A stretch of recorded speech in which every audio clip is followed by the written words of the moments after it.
भाभी की लाडली। हेलो दोस्तों, नमस्कार। मैं आपका दोस्त कवि शरद अजमेरा वकील आज लेकर आया हूँ एक नई कहानी जिसका शीर्षक है भाभी की लाडली। जब मैं 14 वर्ष की थी तभी मेरी माँ गुजर गई थी, लेकिन उसके 2 वर्ष बाद ही मेरे बड़े भैया की शादी हो गई और भाभी घर में आ गई।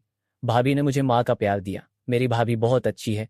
उन्होंने कभी मुझे माँ की कमी महसूस नहीं होने दी और पूरा घर उन्होंने अच्छे से संभाल लिया।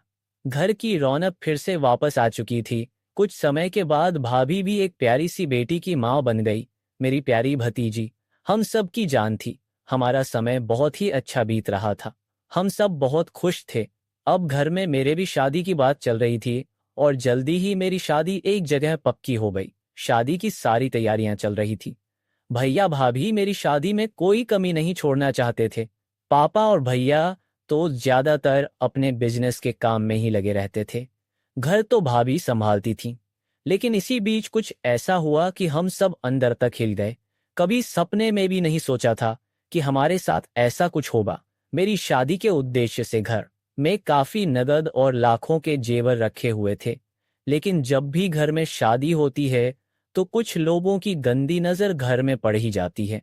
वैसे भी हमारा अच्छा खासा बिजनेस है, इसलिए लोगों को अंदाजा था कि इनके घर शादी के लिए अच्छा खासा जेवर और कैश होगा। एक रात अचानक डोर बेल बजी। दरवाजा भैया ने खोला। भैया ने जैसे ही दरवाजा खोला 3-4 लोग जिन्होंने मंकी कैप पहन रखे थे एकाएक घर में घुस आए। उन्होंने भैया के सिर पर बंदूक के कुंडे से वार कर दिया। भैया को संभलने का बिल्कुल मौका नहीं मिला था और वह वहीं बेहोश होकर गिर गए। हमें कुछ भी समझ में नहीं आया। मैं और मेरी भतीजी अपने रूम में मस्ती कर रहे थे। भाभी किचन में कुछ काम कर रही थी और पापा अपने रूम में थे। सारे जेवर और कैश पापा के ही रूम में रखा हुआ था, जो बात डकैतों को बहुत अच्छे से पता थी। शायद उन्होंने अच्छे से रेकी की थी। भाभी किचन में कुछ भी सुन नहीं पाई और अपने काम में लगी थी। उधर मैं और मेरी भतीजी भी लाउड म्यूजिक लगाकर अपनी मस्ती में लगे थे, तो हमें भी कुछ नहीं पता चला। उन लोगों ने बहुत फुर्ती से किचन की स्लाइडर डोर बाहर से लगा दी और भाभी किचन में ही बंद हो गई। हमारे कमरे की कुंडी भी उन लोगों ने बाहर से लगा दी और हम दोनों अपने कमरे में बंद हो गए। भैया बाहर बेहोश पड़े थे। सारे के सारे पापा के रूम में घुस गए और सारा जेवर और कैश ले लिया।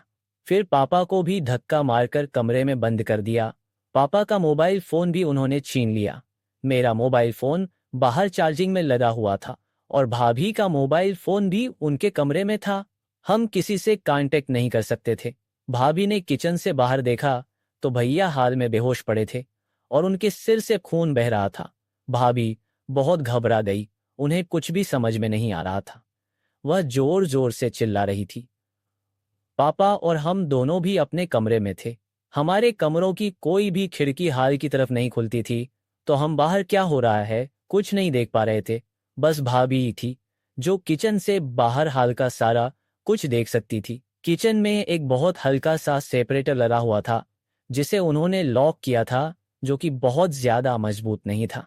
उसे बस इसलिए लगाया गया था कि अगर कभी किचन से बहुत ज्यादा धुआं या कोई महक आ रही हो तो वह हाल तक ना आए, उसे बंद कर दिया जाए।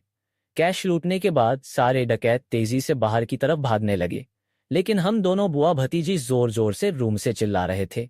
एकाएक उनके दिमाग में पता नहीं क्या आया कि उन्होंने हमारा रूम खोल दिया और हम दोनों को भी पकड़ कर ले जाने लगे। अब तो हमारी हालत खराब हो गई थी। उन लुटेरों की नीयत हम दोनों बुआ भतीजी के ऊपर खराब हो चुकी थी और उन्होंने हम दोनों को खींचकर गाड़ी में बिठा लिया। हम दोनों चिल्ला रहे थे। भैया बेहोश पड़े थे। पापा रूम में थे। वह हमें देख नहीं पा रहे थे। बस एक भाभी ही थी जो हमें देख रही थी और जोर जोर से चिल्ला रही थी, छोड़ दो मेरी बेटियों को, छोड़ दो मेरी बेटियों को। तुम्हें जो पैसे जेवर चाहिए थे सब तो ले लिए, लेकिन मेरी बेटियों को बख्श दो। उन्होंने तुम्हारा क्या बिगाड़ा है? लेकिन उन नीच घटिया लोगों से क्या उम्मीद की जा सकती है? उन्होंने जबरन हमें गाड़ी में बिठा लिया था। हमारा घर शहर से थोड़ा बाहर की तरफ पड़ता है, जहां काफी दूरी दूरी पर घर बने हुए हैं, इसलिए किसी को भी पता नहीं चल रहा था कि मेरे घर में क्या हो रहा है। ऊपर से रात का वक्त था। सब अपने घर में आराम कर रहे थे। ठंड का दिन था। सिर्फ एक भाभी ही सारा कुछ देख रही थी कि कैसे सब कुछ बिखर रहा है। उन्हें कुछ भी समझ में नहीं आ रहा था। वह जोर जोर से किचन का स्लाइडर डोर खींचने लगी और धक्का देने लगी, लेकिन लुटेरे आश्वस्त थे कि वह बाहर नहीं आ पाएंगी और अगर आ भी गई तो उनका क्या बिगाड़ पाएंगी। एकाएक भाभी जय माता दी चिल्लाते जोर से दम लगाया और किचन का स्लाइडर खुल गया और भाभी किचन से बाहर आ गई। लुटेरों ने घर के बाहर का दरवाजा नहीं लगाया था और वह अपनी गाड़ी लेकर बस जाने ही वाले थे कि भाभी बाहर आ गई। उन्होंने एक लुटेरे को बहुत जोर से पकड़ लिया और बोला, मेरी बेटियों को छोड़ दे, तू सब लेकर तो जा रहा है लेकिन मेरी बेटियों को छोड़ दे। लेकिन उन्हें कुछ भी नहीं सुनना था। उन्होंने जोर से भाभी को धक्का दिया और बोला, चल निकल यहां से, नहीं तो तुझे भी साथ ले जाएंगे। और भाभी धरती पर गिर गई।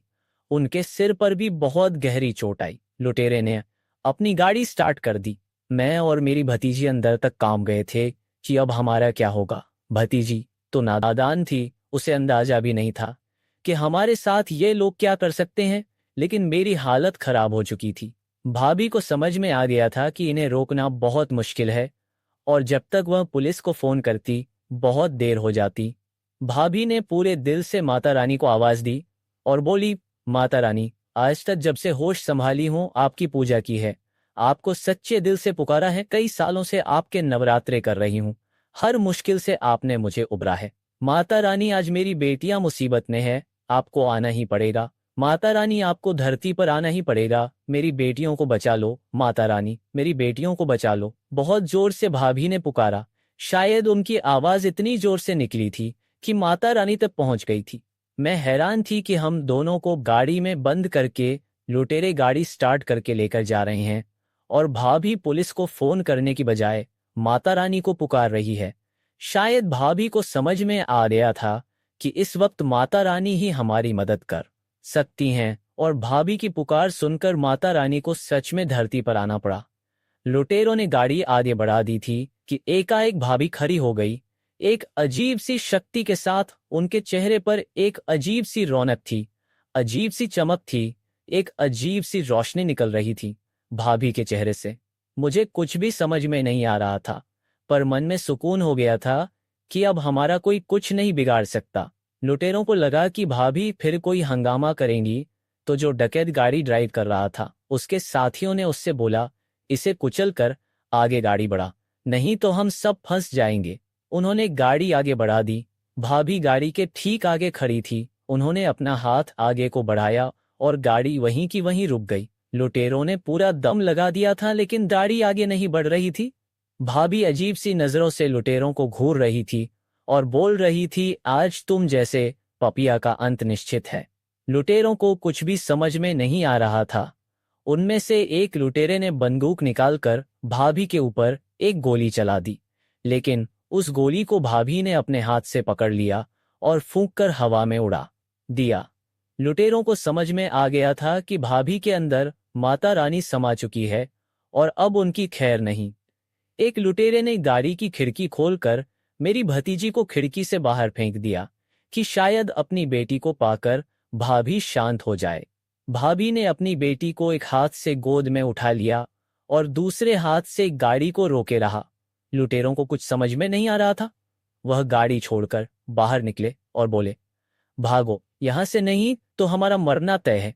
लुटेरे गाड़ी से निकलकर तेजी से भागने लगे, लेकिन भाभी ने अपनी आग बरसाती हुई आंखों से लुटेरों की ओर देखा और लुटेरों की हिम्मत ही नहीं पड़ी आगे भागने की। वह सारे के सारे वही जड़ हो गए थे। चारों लुटेरों को किसी अनजान शक्ति ने रोक दिया था। पता नहीं कौन सी शक्ति आ गई थी भाभी के अंदर। लुटेरे भाभी के पैरों में पड़ गए और सारे पैसे और नगद वहीं रख दिए और बोले, माता रानी, हमें माफ कर दो, हमसे बहुत बड़ी गलती हो गई। हम जिंदगी में कभी दोबारा ऐसी गलती नहीं करेंगे। हमने बहुत बड़ा पाप किया है, हमें माफ कर दो माता रानी, हमें माफ कर दो। भाभी की बेटी जोर जोर से चिल्ला रही थी, मम्मी मम्मी, आपको क्या हो गया है मम्मी। तब तक मैं भी गाड़ी से बाहर आ गई थी। मैं भी भाभी को जोर जोर से हिलाने लगी, भाभी माँ, होश में आओ, आपको क्या हो गया। भाभी माँ, होश में आओ। भाभी मेरी और अपनी बेटी की तरफ से प्यार भरी नजरों से देखे जा रही थी। उनका ध्यान अब लुटेरों पर बिल्कुल भी नहीं था। लुटेरे इसका फायदा उठाकर वहां से भागने लगे और मेरी भाभी माँ कभी मुझे और कभी अपनी बेटी को देख रही थी। मुझे कुछ समझ में नहीं आ रहा था मैं भाभी को होश में कैसे लाऊं। मैंने बहुत जोर से बोला, माँ माँ आपकी बेटी ठीक है। माँ, आपकी दोनों बेटियां लुटेरों के चंगुल से निकल गई है। माँ, आपने उन्हें बचा लिया है। माँ, देखिए हम आपके सामने खड़े हैं। माँ कहकर मैं भाभी को हिलाती रही कि एकाएक भाभी बेहोश होकर गिर पड़ी। मैंने जल्दी से अपनी भतीजी को बोला घर से पानी लेकर आ, और वह दौड़कर घर से पानी लेकर आई। मैंने भाभी के ऊपर पानी डाला। भाभी होश में आई और हम दोनों को सीने से लगाकर रोने लगी और बोली, तुम दोनों ठीक हो? तुम दोनों बच गए? वह लोग भाग गए। मैंने बोला, हाँ भाभी हम सब ठीक है। तब तक भैया भी होश में आ चुके थे। उन्होंने पापा के रूप का दरवाजा खोल दिया था। पापा और भैया भी बाहर आ चुके थे। किसी को कुछ समझ में नहीं आ रहा था कि क्या हुआ है और लुटेरे कैसे भाग गए। लेकिन मैंने और मेरी भतीजी ने जो देखा था उसे हम जिंदगी भर नहीं भूल सकते थे। भाभी को खुद नहीं पता था कि उनके अंदर माता रानी समा गई थी। अपनी बेटियों को बचाने के लिए थोड़ी सब हैरान हो गए। रिकॉर्डिंग में बस वही तक की थी जब लुटेरों ने हमारे घर की कॉल बेल बजाई थी। उसके आगे की कोई भी रिकॉर्डिंग उसमें कैप्चर नहीं हुई थी। आगे के 1 घंटे की रिकॉर्डिंग ब्लैंक थी, जबकि कैमरा बिल्कुल सही था। किसी को कुछ समझ में नहीं आ रहा था। लेकिन हाँ, इतना अंदाजा तो पापा भैया को भी हो चुका था कि कुछ तो अविश्वसनीय, अद्भुत, ईश्वर का चमत्कार घटित हुआ है। मैंने बोला, भाभी माँ, उन लुटेरों ने आपके ऊपर गोली भी चलाई थी जिसे आपने अपने हाथों से पकड़कर हवा में उड़ा दिया था। कहकर मैंने भाभी माँ का हाथ खोल दिया। जिस हाथ से उन्होंने गोली पकड़ी थी, उस हाथ पर, उस जगह पर एक त्रिशूल का निशान उभर आया था, जो कि आज तक मेरी भाभी माँ के हाथों पर है। और यह माता रानी के आने का साक्षात सबूत था, और इसे अब घर में कोई नहीं नकार सकता था। मैंने बोला, आज हम सब सही सुरक्षित बच गए। ये सब कुछ माता रानी की मेहरबानी है, भाभी माँ की भक्ति है। भाभी माँ की भक्ति का कारण आज माता रानी को अपने बच्चों को बचाने के लिए धरती पर आना पड़ा। हम सब ने जाकर माता रानी का दिया लगाया और उनसे प्रार्थना की, अपनी रक्षा कृपा का हाथ सदैव हमारे ऊपर ऐसे ही बनाए रखें। आज मेरे समझ में आ चुका था कि एक माँ अपने बच्चों के लिए कुछ भी कर सकती है। अपनी पुकार से एक माँ ईश्वर तक को धरती पर बुला सकती है, और एक माँ के पुकार ईश्वर कभी खाली नहीं जाने दे सकते। तो दोस्तों, ये मेरा प्रयास आपको कैसा लगा कमेंट कर बता दें। वीडियो लाइक और सब्सक्राइब करें। धन्यवाद।